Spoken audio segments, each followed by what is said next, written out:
وہ آپ کا جو ویژن تھا اس وقت جو فرسٹ ایئر میں آتے ہی آپ نے کر دیا تھا, دیٹ از ایبسولوٹلی امیزنگ.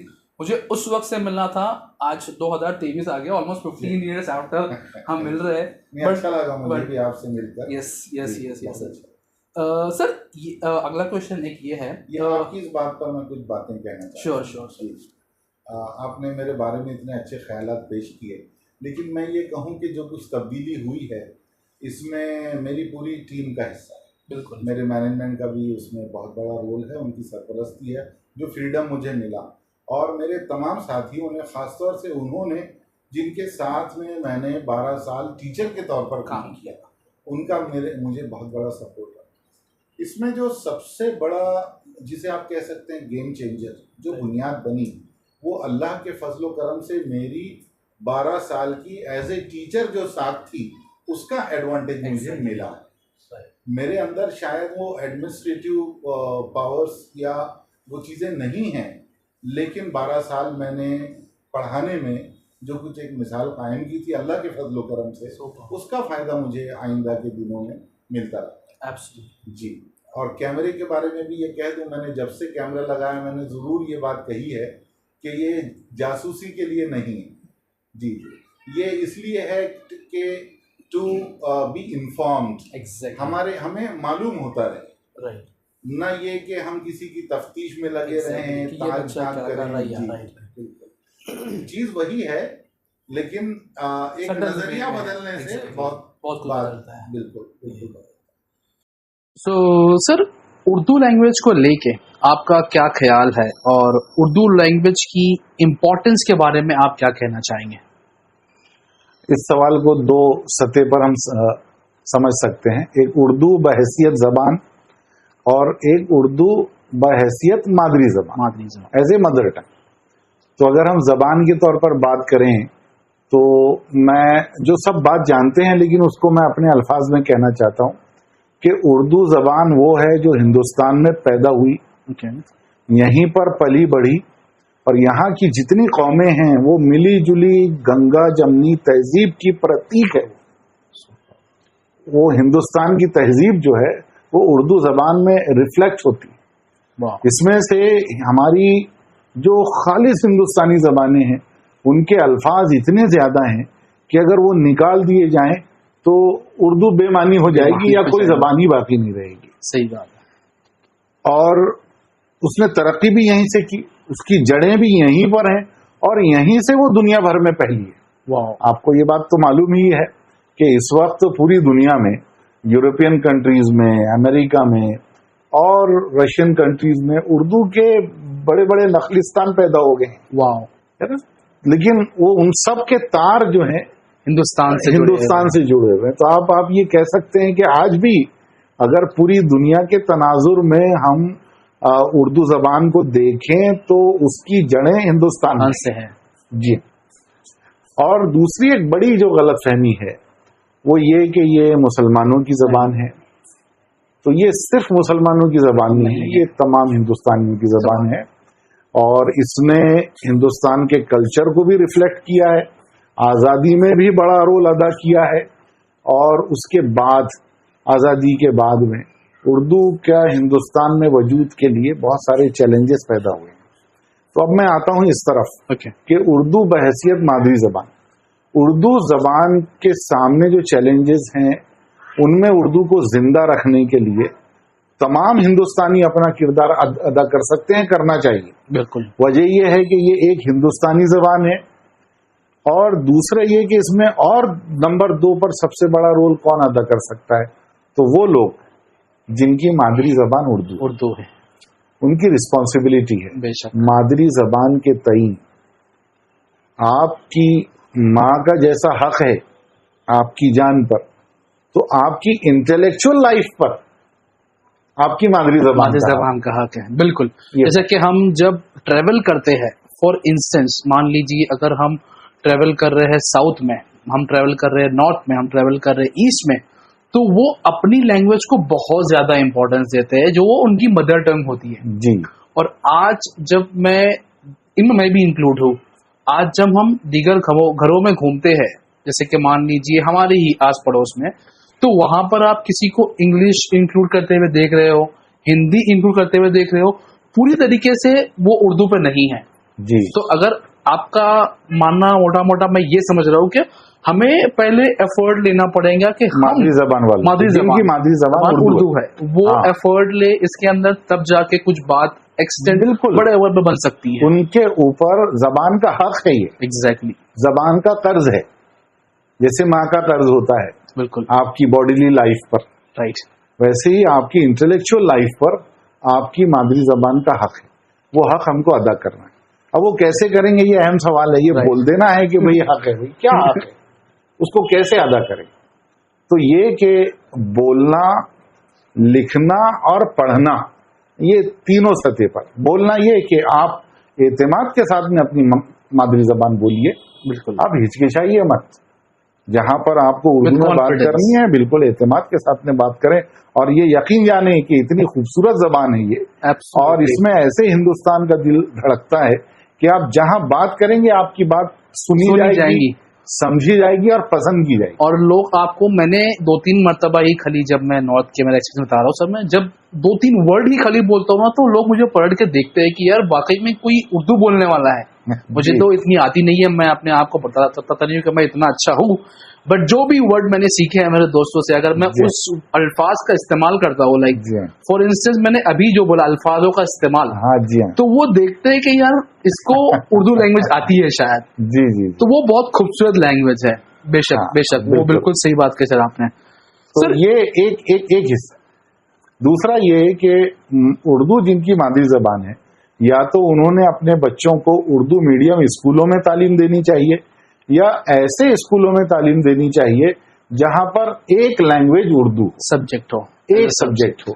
تو ایسے کر کے آپ اپنے بچوں کو, اپنی آنے والی نسل کو اپنی مادری زبان سے جوڑ کر اور زندہ رکھ سکتے ہیں, ان کو لائف. اور یہ سب سے بڑا جو چیز ہے اس میں جو کردار ادا کر سکتے ہیں وہ یہ. تیسرا جو میں نے کہا, مختصر میں کہہ رہا ہوں, پڑھنا. تو اس کے لیے یہ ہے کہ آپ اپنے گھر میں اردو اخبار منگائیں, ایک اردو رسالہ منگائیں, اور اردو کتاب خریدیں. بالکل بالکل جی بالکل. سر اسی سے ایک ریلیٹڈ کوشچن یہ ہے کہ آج دیگر گھروں میں آپ دیکھ رہے ہیں, کیا بچہ ایک ایج پر پہنچ جاتا ہے, جس میں میں بھی انکلوڈ ہوں, کیا مان لو میری بچی 4 سال کی ہو گئی ہے, یا آپ کے گھر میں بچہ 3 سال کا ہو گیا یا 5 سال کا ہو گیا ہے, تو ابھی کون سی اسکول چوز کرنی ہے, تو آپ کے دماغ میں یہ نہیں آتا ہے کہ اس کو اردو میڈیم میں ڈالا جائے.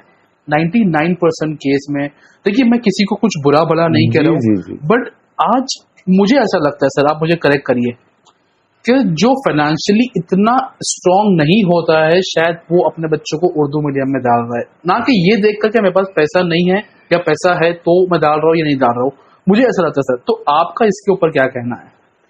بہت آسان فارمولا ہے کہ جب آپ اپنے بچے کے لیے اسکول کا انتخاب کریں تو اس وقت آپ میڈیم بعد میں دیکھیں, پہلے آپ معیار دیکھیں آپ کہ کہاں کا اسٹینڈرڈ اچھا ہے, کہاں کا ایجوکیشن اچھا ہے. اب اس کے لیے تھوڑی سوجھ بوجھ کی ضرورت ہے کہ ہمارا جو ایجوکیشن کا کانسیپٹ ہے وہ یہ ہے کہ ابھی آج کل جو بنا دیا گیا ہے کہ وہاں پر گھڑ سواری سکھائی ہونا چاہیے, وہاں پہ تیراکی کی کلاسز ہونا چاہیے, وہاں پہ ڈانس کی کلاسز ہونا چاہیے, وہاں پر موبائل فون میں ایک ایپ ہوتا ہے جہاں سے اسکول میں میسج آتا ہے, ویڈیوز آتے ہیں, بچوں کو رپورٹ کارڈ دیے جاتے ہیں, وغیرہ وغیرہ. تو یہ ایک جھوٹا گلیمر ہے. ایگزیکٹلی. یہ دیکھ, ایجوکیشن فنڈامنٹل وہ چیز ہے جو کلاس روم میں چلتی ہے. بالکل. What is happening in the class room is the fundamental of the education. وہ اہم چیز ہے, اس کے علاوہ کی چیزیں بھی بعد میں یہ سارے بائی پروڈکٹس ہیں اس کے جو. جی ہاں, وہ آپ ضرور دیکھیں. تو ہمارے پیرنٹس وہاں پہ مس کر جاتے ہیں. ہمارے پیرنٹس گلیمر کے پیچھے, شہرت کے پیچھے, جو کچھ سن رہے ہیں اس کے پیچھے جا رہے ہیں. انگریزی, یہ جو میڈیم کا سوال ہے یہ پھر بعد میں بالکل پیدا ہوتا ہے اور بہت اہم ہے. جیسا کہ بہت جو میں بات آپ کو بتا رہا ہوں آپ خود بھی جانتے ہوں گے, اور یہ ایجوکیشن کے فنڈامنٹل پرنسپلس میں سے ہے کہ کسی بھی بچے کی ابتدائی تعلیم اس کی مادری زبان میں ہی ہونی چاہیے. بالکل. ابتدائی تعلیم، پھر بعد میں آپ ایجوکیشن اس کو کسی بھی لینگویج میں دیں۔ دوسرے یہ کہ دنیا کے جتنے ترقی یافتہ ممالک ہیں سب، وہ اس میں چائنا اور جرمنی وغیرہ سب آگے، انہوں نے اپنے بچوں کو اپنا جو ایجوکیشن ہے وہ اپنی مدر ٹنگ میں ہی دیا ہے۔ بالکل صحیح ہم کو بات اس رول پر چلنے کی کوشش کرنی چاہیے۔ بالکل صحیح ہے، بالکل صحیح بات ہے سر ایک پرسنل کوشچن آپ سے کہ آپ کی زندگی میں سب سے بڑا فیلئر کیا تھا اور آپ نے اس کو کس طریقے سے ٹیکل کیا، کس طریقے سے اس کو اوور کم کیا آپ نے اپنی لائف میں، اگر آپ بتانا چاہیں تو؟ جی دیکھیے، میں پرٹیکولر کسی انسیڈنٹ کی طرف، کسی واقعے کی طرف اشارہ کرنے کی بجائے میں یہ کہوں گا کہ میں نے کس اصولوں کی بنیاد پر ان پر قابو پایا۔ جب بھی انسان لڑکھڑاتا ہے یا اس کے سامنے مسائل آتے ہیں، ناکامی آتی ہے اور وہ بہت پریشان ہوتا ہے، ایسے وقت میں اس کے لیے سب سے مضبوط سہارا جو ہے وہ اس کا ایمان ہوتا ہے۔ ایبسلیوٹلی، بالکل۔ ایک دوسری چیز یہ ہے کہ وہ اس کا حل تلاش کہاں کرے، تو اس کا حل ملے گا نبی اکرم صلی اللہ علیہ وسلم کی زندگی میں۔ میں فلسفے کے طور پہ نہیں کہہ رہا ہوں، میں نے اپنے ساتھیوں کو اور کئی لوگوں کو میں یہ بات کہتا ہوں کہ جس نے پروفیٹ محمد صلی اللہ علیہ وسلم کی لائف بہت تفصیل کے ساتھ اچھے سے پڑھ لی ہے، تو اس کو نبی اکرم صلی اللہ علیہ وسلم کی زندگی سے کہیں نہ کہیں سے اس کو رہنمائی پھر مل جائے گی، اس کو وہ واقعہ راستہ مل جائے گا۔ مثال کے طور پر ایک مرتبہ یہ بھی ہوا ہے کہ نبی اکرم صلی اللہ علیہ وسلم نے اپنے جب مکے سے جب لوٹ رہے تھے حج کیے بغیر، تو ساتھی جتنے تھے وہ بہت زیادہ غیر مطمئن تھے، اپسیٹ تھے۔